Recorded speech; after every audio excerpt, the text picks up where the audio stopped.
우리가 사실은 오늘 말씀 보면은 한 18절까지만 읽으면 될 것 같은데 계속해서 24절까지 읽었습니다. 24절에 23절에 그 리브가가 나타나기 때문에 그렇습니다. 결국에는 하나님께서 이 이삭을 통하여서 계속해서 그 하나님의 언약을 이어간다라는 사실을 같이 말씀으로 읽어보고 싶어서 24절까지 읽었습니다. 오늘 성경 본문에서는요, 하나님께서 이 아브라함을 시험하고 있습니다.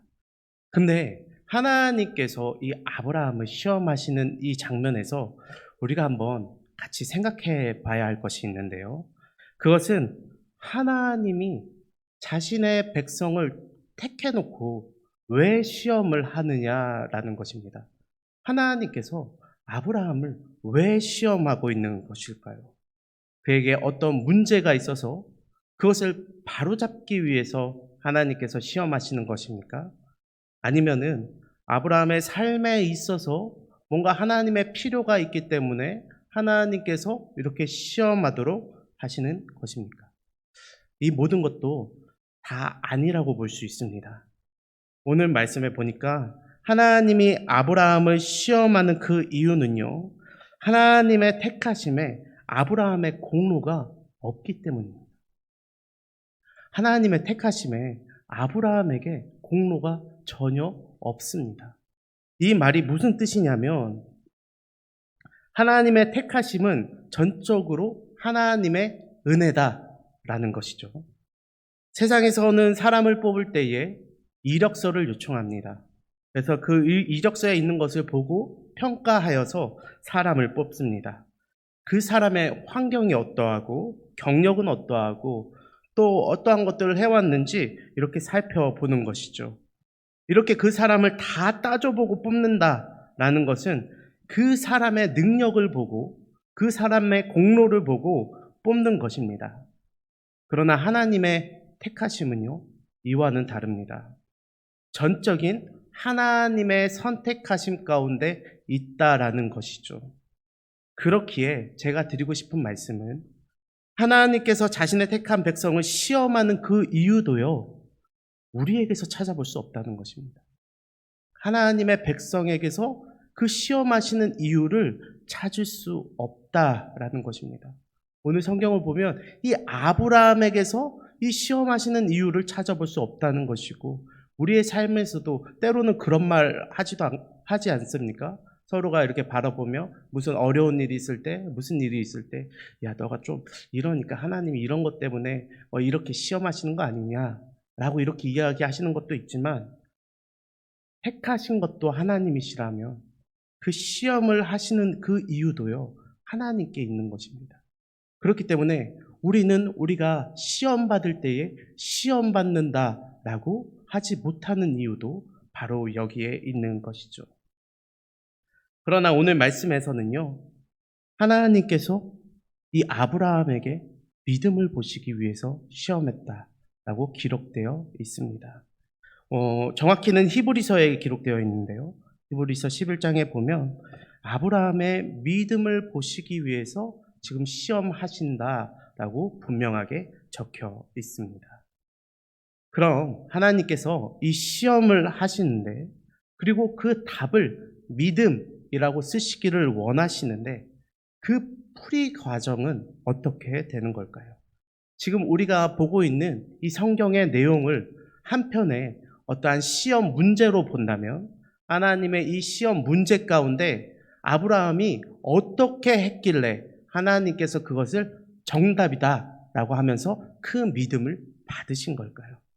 우리가 이것을 보면서요, 같이 알아보았으면 좋겠습니다. 오늘 말씀을 보면서 같이 알아봅시다. 먼저 답을 이야기하자면요, 순종입니다.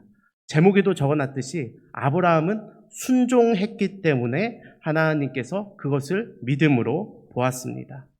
먼저 하나님의 시험 문제를 살펴보면서 어떻게 순종했는지 한번 보도록 하겠습니다. 2절에 보면요, 하나님께서 시험 문제를 주시는데 뭐라고 쓰여있는지 제가 읽어드리겠습니다. 여호와께서 이르시되 내 아들 내 사랑하는 독자 이삭을 데리고 모리아 땅으로 가서 내가 내게 일러준 한 산 거기서 그를 번제로 드리라. 아멘. 하나님께서 명확하게 시험 문제를 딱 정해 놓으셨습니다. 하나님이 아브라함에게 주신 시험 문제는요, 내 사랑하는 아들을 모리아 땅 내가 명한 그 산으로 가서 번제물로 드려라 라는 것입니다. 이것이 하나님께서 아브라함에게 주신 시험 문제입니다. 먼저 그 아들을 살펴보고자 하는데요. 아브라함의 아들은 몇 명입니까? 아브라함에게 아들이 몇 명 있죠? 총 8명 있습니다. 아브라함에게 아들이 총 8명 있습니다.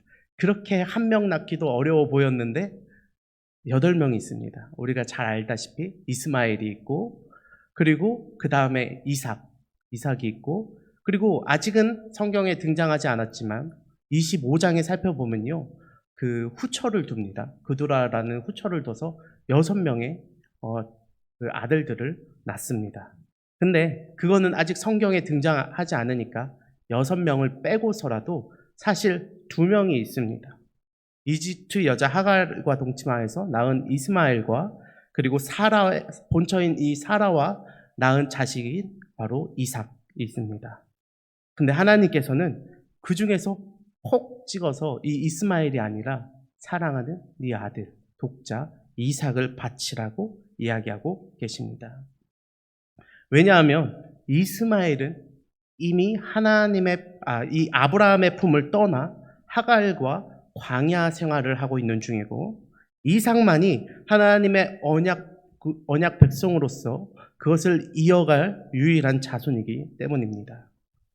이삭은요, 우리가 저번에 살펴보았던 것처럼 젖될 때 그 축제를 벌였다라고 했지 않습니까? 그 이후로 많은 시간이 흘러서 이제는 소년이 되었습니다. 그 젖될 때부터 지금 이 소년으로 성장하기까지 이 아브라함과 이 이삭의 관계는요, 우리가 성경 말씀을 살펴볼 때에 굉장한 애착 관계가 있었음을 드러내고 있습니다.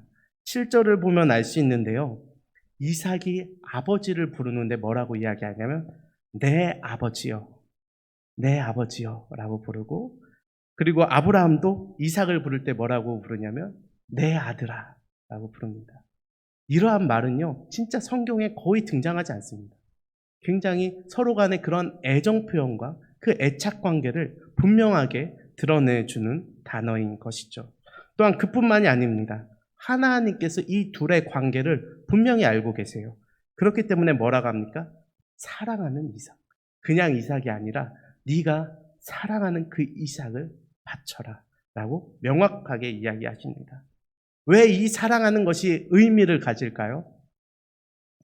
사랑하기 때문에 시험이 될 수 있는 거예요. 사랑하지도 않고 관계 가운데 아무런 연결고리도 없고 그저 드릴 만한 것을 드렸다면 그것은 분명 시험이 아닐 겁니다. 근데 결코 드릴 수 없는 것을 달라고 이야기하고 있기 때문에 이것은 시험이 될 수 있는 것입니다. 성경에는 수많은 가축 중에 한 마리를 하나님께 드리는 것도 정말 힘들어하는 사람이 있고, 또한 수확하고 그 첫 곡식을 하나님께 드리는 것도 어려워하는 사람이 있습니다. 그러나 사랑하는 자식을 바치라는 이 시험은요, 정말 하나님 자신 외에 이 아브라함이 유일합니다. 사실 이해가 되지 않을 정도의 시험 문제인 것이죠. 이걸 사실 시험 문제라고 하기도요, 너무나 이 인본적으로 본다면 말이 안 되는 이야기입니다. 아브라함도 분명 자신의 머리로는요, 이것이 이해가 되지 않았을 것입니다. 단순히 자신과 이 아들 이삭 간의 그 애착 관계 때문에 그런 것이 아니라요, 하나님께서는 아브라함과 언약을 세우셨잖아요. 그리고 뭐라고 이야기하셨냐면 너의 아들 이삭을 통해서 그 언약을 계속해서 이어갈 것이라고 분명히 약속하셨잖아요.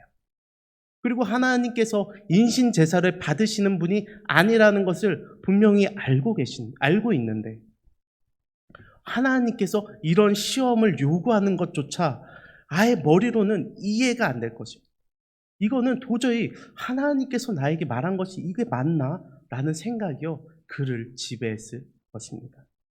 하지만 그럼에도 불구하고 아브라함은 사랑하는 독자 이삭을 바치라는 그 하나님의 말씀에 순종합니다.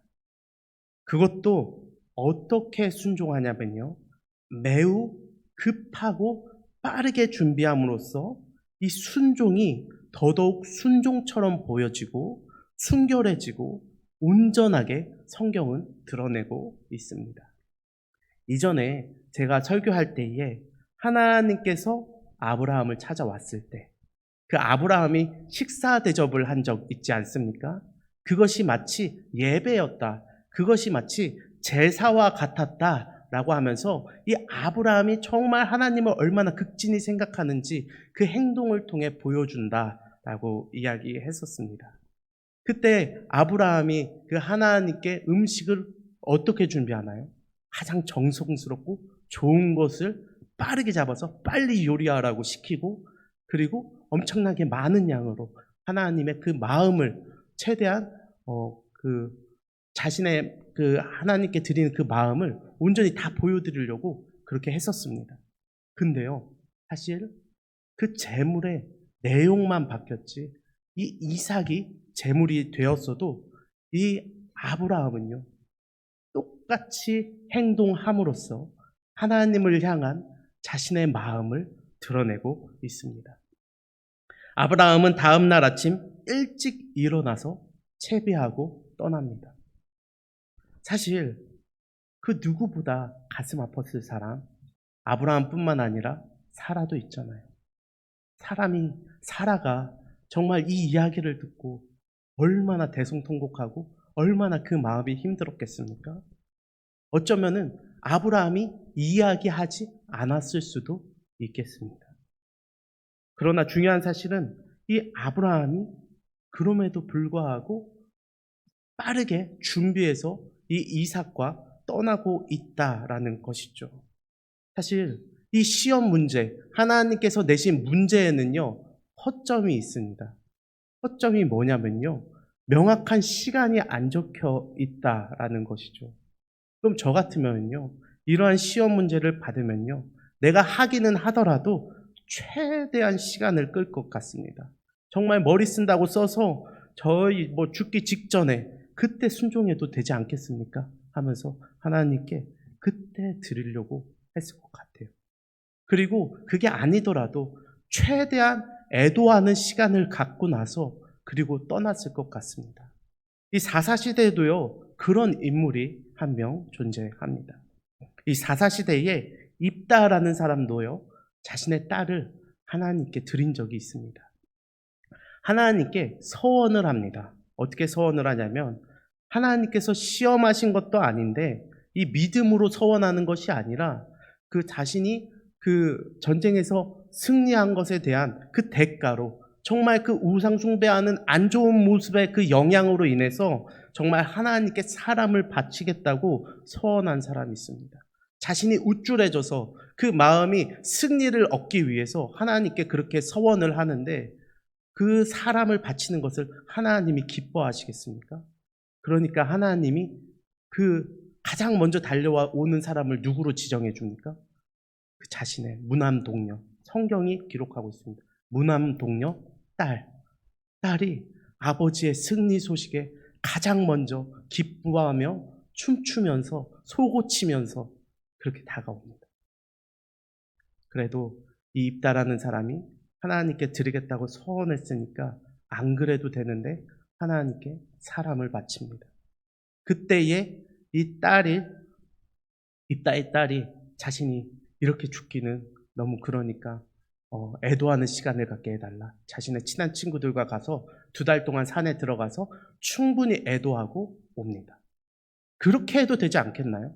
지금 이 사건에서도 하나님께서 언제까지 바치라 라는 그런 조항이 없으니까 충분히 시간을 갖고 나서 이 이삭을 바쳐도 되는 것 아니겠습니까?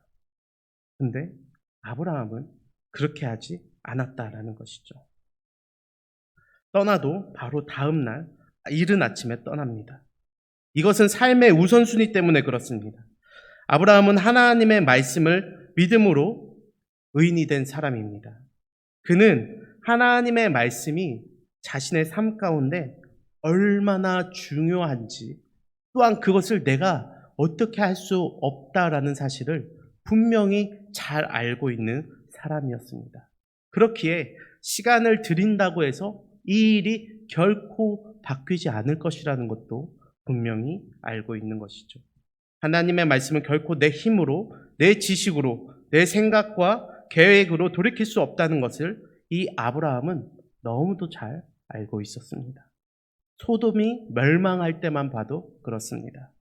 조카 롯이 있는 이 소돔이 멸망할 때에 어떻게든 그 가운데 중재자로서 막아보려고 했던 사람이 누구입니까? 바로 이 아브라함 아닙니까? 하나님께 이야기합니다. 하나님, 의인 50명만 있으면 그 성을 멸하지 않겠습니까? 멸하지 않겠다. 아닙니다. 하나님, 45명이면 어떻습니까? 멸하지 않겠다. 하나님, 40명이면요? 멸하지 않겠다. 30명이면요? 멸하지 않겠다. 20명이면요? 멸하지 않겠다. 10명이면 어떻습니까? 아브라함이 무슨 생각으로 10명이라고 이야기했을까요? 자신의 조카 롯과 그 아내, 그리고 두 딸과 그리고 사위될 사람들 이래저래 생각해보면 한 10명은 있겠지. 그 큰 성에, 그 부흥하는 그 성에 의인 10명 없을까? 라는 그 생각이 아브라함에게 있지 않았겠습니까? 그러나 결론은 어떻게 되었습니까? 결국 아브라함은 자기의 그 두 눈으로 그 소돔 성이 멸망하는 것을 보았습니다. 아브라함은 이처럼 자신이 경험하고 하나님과 동행함으로써 하나님의 말씀이 결코 하나도 땅에 떨어지는 것이 없다라는 사실을 분명히 알고 있었습니다. 그렇기에 그 이른 아침에 자신의 아들 이삭을 태우고 떠나간 것이죠. 그뿐만이 아닙니다. 또한 낙의 안장을 지우고 두 종과 함께 그 아들 이삭을 데리고 번제에 쓸 나무를 쪼개어 떠나서 하나님이 자기에게 일러주신 곳으로 향합니다. 길로 향하는 기간은요, 사흘, 3일이 걸렸습니다. 근데 어떻게 3일 동안 갔는지 성경은 기록하고 있지 않습니다. 말 그대로 사흘 걸렸다라고 이야기하고 있습니다. 이 말은요, 이 사흘 거리를요, 지체 없이 아브라함이 갔다라는 것을 의미하고 있습니다. 그만큼 하나님께서 명하신 것에 대하여서 이 아브라함이 자신의 마음으로 정말 빠르고 정말 정당하게 그 일을 진행하고 있음을 드러내는 것이죠. 또한 제3일에 아브라함이 눈을 들어서 그 먼 곳을 바라보니까 이제 모리아 산이 보이기 시작합니다. 저 멀리 있습니다. 아직은 두 종과 같이 왔으니 두 종과 그리고 그 당나귀와 그 이삭과 더 동행할 수 있지 않습니까? 그 근처까지, 모리아 땅까지. 하지만 그렇게 하지 않습니다. 두 종을 남겨둡니다. 우리가 가서 예배하고 올 테니까 여기 기다리라고 그 종들을 남겨두는 것입니다. 왜 그럴까요? 더 가서 할 수도 있는데 왜 종들을 그곳에 남겨두고 자신과 자신의 아들만 그렇게 떠나가게 되는 것일까요? 아브라함은요, 이 일이요, 실수 없게 진행되기를 원했습니다. 아브라함은 종들에게 나귀와 함께 여기서 기다리라. 내가 아이와 함께 가서 거기서 예배하고 우리가 너희에게 돌아오리라 라고 분명하게 이야기합니다. 아이와 함께 저기 가서 예배하고 온다고 분명하게 이야기하고 있는 것입니다. 도착하지도 않았는데 이렇게 이야기하는 분명한 이유는 하나님의 말씀을 듣지 못하고 또한 하나님의 그 시험도 알지 못하고 또한 하나님의 말씀을 믿지 못하는 이 종들은 분명 주인에게 충성심만 높아서 아들 이삭을 번제물로 쪼개려 할 때에 옆에 있다면 분명히 말렸을 것이다. 나를 말렸을 것이다. 라고 아브라함은 생각했을 것입니다. 우리 주인이 미쳤다. 우리 주인이 치매가 왔나? 이러한 생각으로 분명히 그 종들이 충성심이 강해서 말렸을 것이라고 이 아브라함이 생각한 것 같습니다.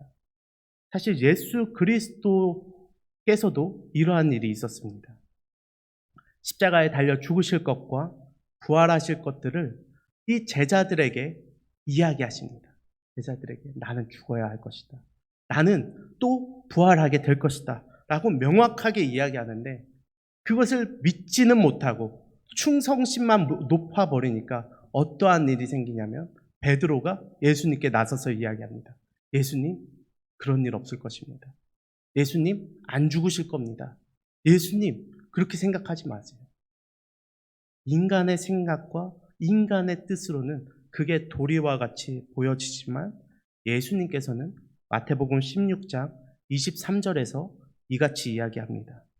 예수께서 돌이키시며 베드로에게 이르시되 사탄아 내 뒤로 물러가라. 너는 나를 넘어지게 하는 자로다. 내가 하나님의 일을 생각하지 아니하고 도리어 사람의 일을 생각하는도다 하시고 아멘. 아브라함은 이 사람의 일로서 이 종들이 생각할 것을 분명히 알고 혹시나 자신의 마음이 흐트러질까 봐 그렇게 했던 것 같습니다. 아브라함도 그 아들 데리고 오는 것까지 뭔가 이해가 돼서 그렇게 했겠습니까? 뭔가 마음에 준비가 있어서 이렇게 했을까요? 그냥 준비되지도 않고 마음에 오지도 않는데 그냥 하나님의 말씀을 믿으니까 하나님의 말씀은 땅에 떨어지는 것이 없으니까 아브라함은 그저 이렇게 하는 것입니다. 누가 나를 옆에서 말리려 한다면 아마 그 일을 못하게 되지 않았을까. 아브라함은 여기면서 자신의 종들은 남겨두고 떠나가는 것이죠. 그렇게 아브라함과 이삭만이 동행을 합니다. 아브라함은 아무것도 모르는 이 이삭에게 번제 때 쓰일 나무까지 지우고 가게 합니다. 그렇다면 아브라함은 자신의 손에 뭐가 많았기 때문에 야 나무 정도는 너가 져줘야겠다 이렇게 한 걸까요? 그건 또 아닙니다. 성경에 보니까요 아브라함은 겨우 불 그리고 칼 요거 2개 들고 갑니다. 근데 그 소년인 자신의 아들 이삭에게는요 자신이 그 위에서 죽게 될지도 모르는 그 나무 장작을 지고 가라고 이야기하고 있습니다. 어떠한 마음에서 아브라함이 이렇게 했을까요? 이게 참 사람의 시선으로 보면 참 이 어린애한테 이걸 지어주는 게 맞냐? 또 그 위에서 아이가 죽게 될 텐데 그것을 지어주는 게 맞냐라고 여기겠지만 제가 볼 때는 이 아브라함이 하나님께 마지막 그 은혜를 구한 것이 아닌가 싶습니다. 정말 그 아들이 자신이 사랑하는 그 이삭이 그 나무 장작을 지고 가는 것을 보면서 하나님 보십시오. 하나님의 언약 백성으로 약속한 그 이삭이지 않습니까? 이 이삭이 내가 순종하는 것처럼 이 이삭도 순종하면서 가고 있습니다. 혹시나 하는 그 마음으로 하나님께 이렇게 기도하는 것은 아닌가라는 그런 마음이 저에게 있었습니다. 예수 그리스도께서 나무 십자가를 지고 가실 때도 이러한 일이 있었습니다. 구레네 사람 시몬이요. 그가 원치 않고 성경에 보면 억지로 그 나무 십자가를 지고 가게 됩니다. 그러나 하나님께서 얼마나 은혜를 부어주셨는지 그 일 이후에 그에게 몸살이 났더라. 그가 힘들어 죽었더라. 이런 내용이 아니라 그의 가정, 그의 선택의 여부와 상관없이 하나님께서 복되게 하시고 구원받은 백성으로 삼으신 것을 성경은 기억하고 있는 것이죠. 이삭의 선택의 그러한 여부와 상관없이 하나님께서는 이 시험에 순종으로 답하는 이 아브라함의 가정, 이 아브라함의 가정을 복되게 봐주실 것을 이 아브라함은 원했던 것 같습니다. 그리고 하나님께서는 그 순종의 모습을 믿음으로 받아주시죠. 아브라함이 나무 장작을 올려 이삭을 그 위에 묻고 하나님께 제사 드리려 할 때, 그 당시에 제사 드리는 것은요, 그 제물을 쪼개서 드립니다. 그러니까 그 산 것을 놓고 그냥 불 지르는 것이 아니라 내 손으로 내 아이를, 이 제물을 쪼개고 하나님께 번제물로 드리는 겁니다. 그래서 자신이 칼을 빼어들고 이 아들 이삭을 죽이려 하는 그때에 하나님의 그 사자가 음성을 통해서 이 아브라함에게 나타나시는 것입니다. 그 아이에게 내 손을 대지 말라. 그에게 아무 일도 하지 말라. 내가 내 아들 독자까지도 내가 아끼지 아니하였으니 내가 이제야 내가 하나님을 경외하는 줄 아노라. 하나님께서 이 시험에 대해서 통과했음을, 이 시험 문제를 명확하게 잘 풀어냈음을 분명하게 이야기하고 계신 것입니다. 그의 순종이 하나님을 경외함으로부터 시작된 줄 하나님께서는 아시고 이 시험을 끝마치시는 것입니다. 이 시험이 끝나니까 이상하게 그 나무를 들고 이삭과 동행할 때는 보이지 않았던 순양이 갑자기 보이기 시작합니다. 갑자기 이 순양이 보이기 시작하고 또 마치 누가 준비한 것처럼 그 뿔이 나무에 걸려서 어디 도망가지도 않습니다. 그렇기에 그 순양을 잡아 하나님께 드리게 되었습니다. 아브라함은 그 순양을 하나님께 드리고 이 모든 과정이 하나님께서 다 보고 계셨구나 라는 것을 알게 되었습니다. 하나님께서는 시험을 주고 네가 잘 풀었는지 나중에 풀었는지 나중에 오셔가지고 그 결과만 확인하시는 분이 결코 아니십니다. 그렇다고 해서 우리가 어렸을 때 시험 치고 우리가 시험 볼 때 선생님들이 이렇게 부정행위는 하지 않나 이렇게 보시는 것처럼 그렇게 보시는 분도 결코 아닙니다. 하나님께서는 시험을 주시고 그 시험을 예비하시고 그 시험을 준비하시며 그 진행 가운데 함께 하시고 돌보시는 분입니다. 그 과정 가운데 하나라도 잘못됐다면 정말 이삭에게 위해가 가해졌다면 이 모든 것들을 하나님께서는 다 보시고 이 시험을 준비하시고 함께 하시는 것이죠. 그렇게 성경은요 이렇게 이야기합니다. 이길 만한 시험 외에는 하나님께서 주지 않는다. 왜냐하면 하나님께서 풀어주시기 때문에 그렇습니다.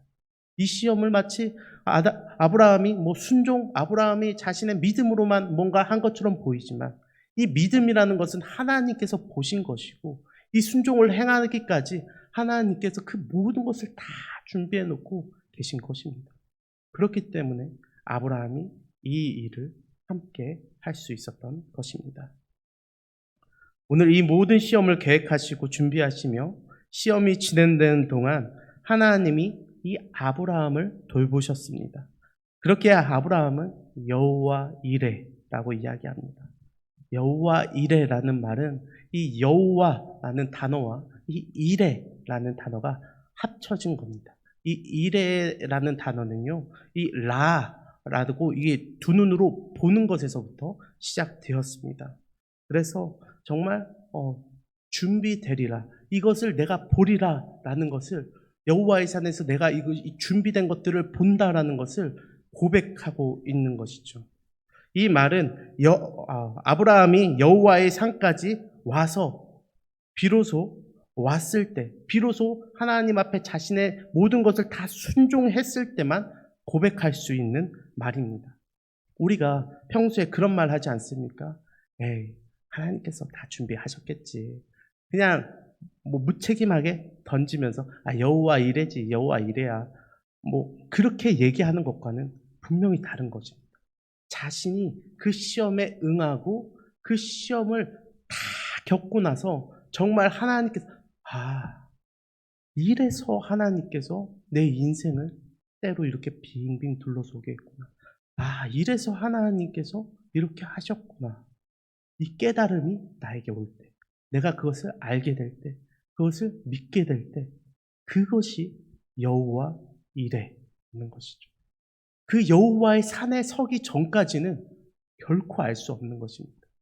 하나님께서 준비하시겠지가 아니라 그 산에 섰을 때 비로소 하나님께서 이래서 나에게 이렇게 요구했구나 라는 것을 깨닫는 말이 바로 이 여호와 이레라는 것입니다. 시험을 받아들이고 풀어낸 사람만이 누릴 수 있는 그 은혜가 바로 여호와 이레입니다. 우리에게 임한 이 어린 양 예수 그리스도의 구원 역시도 마찬가지입니다. 믿어야 구원을 얻는다라는 말이요, 그냥 헛말이 아닙니다. 우리가 믿었을 때, 우리가 예수 그리스도가 우리 마음 가운데 거했을 때 비로소 보여지고 알게 되는 것이죠. 아, 하나님께서 나를 이렇게 사랑하셨구나. 아, 하나님께서 내 인생을 이렇게 보고 계셨구나. 아, 하나님께서 그래서 나를 이렇게 인도하셨구나. 그것을 비로소 예수 그리스도를 믿게 되었을 때, 우리가 예수 그리스도의 그 구원을 맛보았을 때 누리게 되는 것도 동일하게 여호와 이레라고 할 수 있는 것입니다. 사랑하는 우리 개신교회 여러분들, 하나님께서 우리의 인생을 여기까지 인도하셨습니다. 이것을 믿으시건 믿지 않으시건 우리는 한 입으로 여호와 이레라고 고백해야 할 것입니다. 지금까지 인도하신 그 하나님께서 앞으로의 인생도 분명히 보여주실 것입니다. 하나님께서는 자신이 구원할 그 백성을 그냥 두시는 분이 아닙니다. 하나님 나라에 이르기까지 그 백성들을 살피시고 늘 바라보시고 준비하시고 보여주려고 하고 계십니다. 우리가 그 시험에 응하고 그 자리 가운데 시험을 풀어내고 거기에 가야, 여호와의 산에 서야, 하나님께서 명하신 거기에 서야만 비로소 보이는 것들이 우리의 삶 가운데 분명히 있습니다. 이 모든 것들 가운데 순종으로 나아가 정말 하나님을 발견하고 하나님의 그 은혜를 맛보는 우리 성도님들 다 되시길 진심으로 바라고 기도합니다. 제가 기도하겠습니다.